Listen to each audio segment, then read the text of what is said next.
After marriage क्या होता है कि 5 साल 10 साल रिलेशनशिप के बाद जब मैरिज करते हो, उस वक्त क्या होता है कि आप ऑलरेडी फैमिलियर हो जाते हो, बच्चे हो जाते हैं।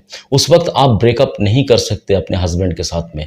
क्यों? ऑलरेडी उस वक्त अपने मम्मी पापा का मुंह देखते हो, सोसाइटी के मुंह देखते हो, अपने छोटे बच्चों का मुंह देखते हो। लेकिन आज जब आप रिलेशनशिप में हो सकता है कि थोड़ा पेनफुल हो, थोड़ा तकलीफ हो, लेकिन अगर आज आप इस डिसीजन लेते हो, आज आप अगर मूव ऑन का डिसीजन लेते हो, तो आप इन फ्यूचर बहुत हैप्पी रह सकते हो। हेलो फ्रेंड्स, मैं हूं अशरफ और आप देख रही हैं लाइफ विद अशरफ में। अगर चैनल पे नए हो तो प्लीज़ चैनल को सब्सक्राइब कर दो। अगर ऑलरेडी आप लोगों ने चैनल को सब्सक्राइब कर रखा है तो आप लोगों का बहुत बहुत शुक्रिया। तो चलो वीडियो को स्टार्ट करते हैं। क्योंकि मुझे बहुत सारी फ़ोन्स आते हैं, मैं इंडिविजुअली सबसे बात करता हूँ। मुझे कुछ फ़ोन ऐसे भी आए मेरे बहनों का जिसमें उन्होंने ये बताया कि 5 साल का रिलेशनशिप था हमारा, उसके बाद हम लोगों ने शादी की। किसी का 7 साल, किसी का तो 10 साल। 10 साल रिलेशनशिप रहने के बाद वो लोगों ने शादी की। उसके बाद उसके हस्बैंड में चेंजेस आ गए, उसके हस्बैंड के बिहेवियर में चेंजेस आ गए।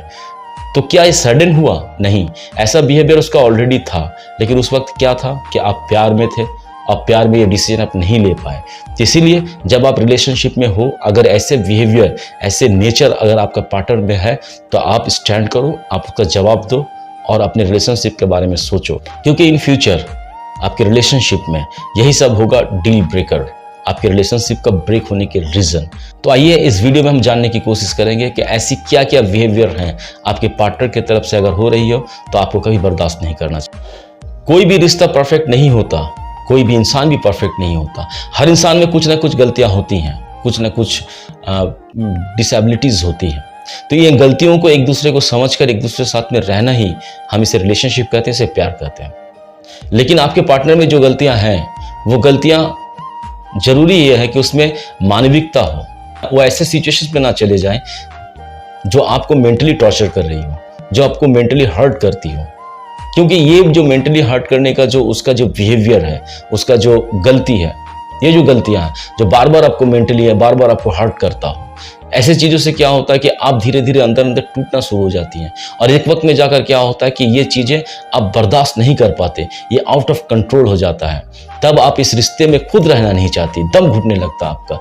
तो इसीलिए अगर आपके पार्टनर में ऐसी गलतियां हैं जो आपको मेंटली टॉर्चर करती है, मेंटली आपको हर्ट करती हैं, तो ऐसे गलतियों को भी आप कभी भी बर्दाश्त मत करो।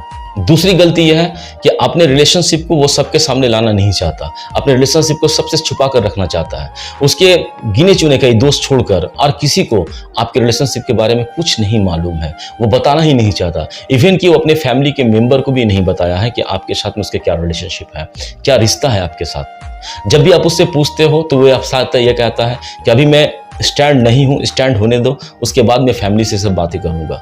या ऑलरेडी वो स्टैंड है, लेकिन वो क्या कहता है कि अभी थोड़ा और स्टैब्लिश्ड होने दो, और थोड़ा मुझे स्टेबल होने दो, तब मैं अपनी रिलेशनशिप के बारे में अपनी फैमिली को बताऊंगा। अगर ऐसे बिहेवियर है उसका तो गलत है। क्योंकि एटलीस्ट आपके उसके फैमिली को ये मालूम होना चाहिए कि आप दोनों के बीच में एक प्यारा सा रिलेशनशिप है। भले ही उसकी फैमिली इस चीज़ को ना माने, लेकिन ये ऑलरेडी वो बता चुका है कि अगर वो इन फ्यूचर किसी के साथ में विवाह करेगा, मैरिज करेगा, तो वो आप है। तो इस वक्त आप नहीं कर रहे इसलिए कि वो अभी स्टेबल नहीं है, या फिर वो और बेटर अपॉर्चुनिटी के लिए कुछ सोच रहा है। लेकिन अपने रिलेशनशिप को वो सबको बताएगा। अगर आपका पार्टनर अपना रिलेशनशिप को सबके से छुपाने की कोशिश करता है, तो ये भी जो बिहेवियर है, ये भी बिहेवियर को आपको नहीं मानना चाहिए उसका।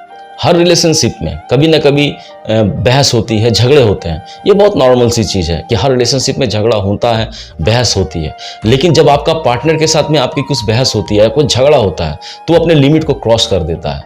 वो ऐसी ऐसी बातें करता है जो आपको हर्ट करता हो। वो ऐसी गाली गलौज करना शुरू कर देता है, लाउडली बातें करना शुरू कर देता है, चीज़ों को फेंक कर मारना शुरू कर देता है।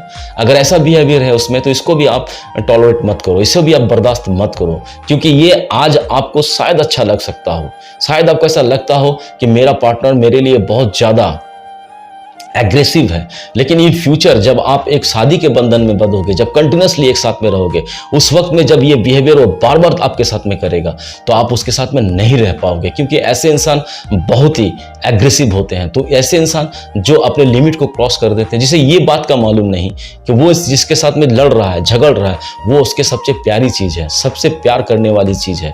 तो जो इंसान आपकी वैल्यू करेगा, जो इंसान आपकी कदर करेगा, जो इंसान आपकी रिस्पेक्ट करेगा, वो हमेशा अपने दिमाग में ये बात रखेगा कि एक लिमिट तक, एक लाइन तक आपके साथ में वो झगड़ा कर सकता है, बहस कर सकता है।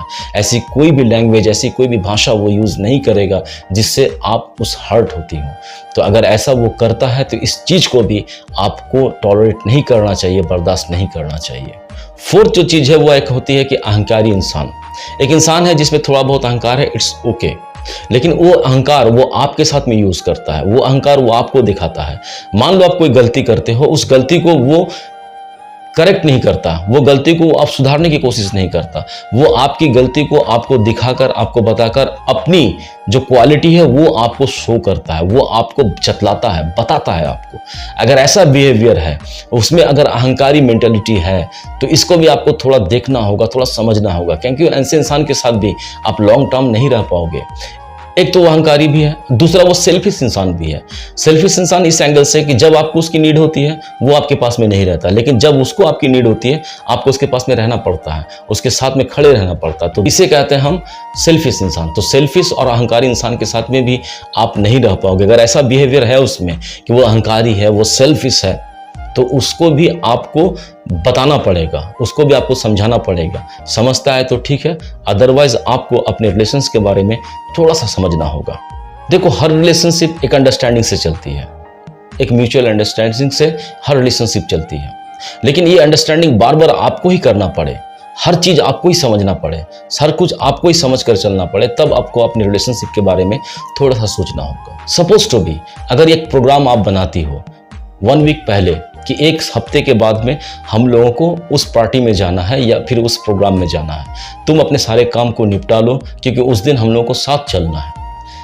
उस दिन क्या होता है, जिस दिन जाने की बात होती है, जिस दिन जाने का डेट होता है, हो सकता है कि आपके पार्टनर को कोई इंपॉर्टेंट काम निकल आया हो और वो आपको बताया, तो आपने क्या किया, आपने सेक्रीफाइस किया, आपने अंडरस्टैंडिंग की, क्या कि उसकी काम बहुत ज़्यादा इंपॉर्टेंट है, हमारा प्रोग्राम हम बाद में फिक्स करेंगे, तो आपने अपना प्रोग्राम कैंसिल कर दिया। क्यों? क्योंकि आपके पार्टनर के साथ में आपकी जाने की बात थी, क्योंकि आपके पार्टनर को ऑलरेडी कोई काम पड़ गया है, इसलिए आपने अपना प्रोग्राम कैंसिल किया। ऑन द अदर हैंड, ये प्रोग्राम आपका पार्टनर बनाता है 1 वीक पहले और वो आपको बता देता है कि सारे काम निपटा लो, एक हफ्ते बाद हम लोग फला जगह जाएंगे या फला प्रोग्राम या पार्टी में जाएंगे। उस दिन अगर आपका कोई काम निकल आता है और अगर आप उससे कन्विंस करने की कोशिश करते हो, तो आपके ऊपर में गुस्सा होता है, आपके ऊपर में चिल्लाता है। क्यों? क्योंकि उसने ऑलरेडी प्रोग्राम बना रखी है, आपको हर हाल में उसके साथ जाना है।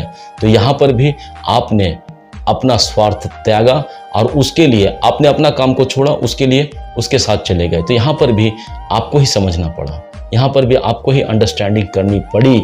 तो अगर रिलेशनशिप में बार बार आपको ही समझना पड़ता है, हर चीज़ को आपको ही मान लेना पड़ता है, हर चीज़ में आपको ही अंडरस्टैंडिंग करनी पड़ती है, तो ऐसे रिलेशनशिप में भी आपको सोचना पड़ेगा, आपको थोड़ा समझना पड़ेगा, क्योंकि ऐसे इंसान के साथ में आप ज़्यादा दिन तक नहीं रह पाओगे, लॉन्ग टर्म आप नहीं रह पाओगे।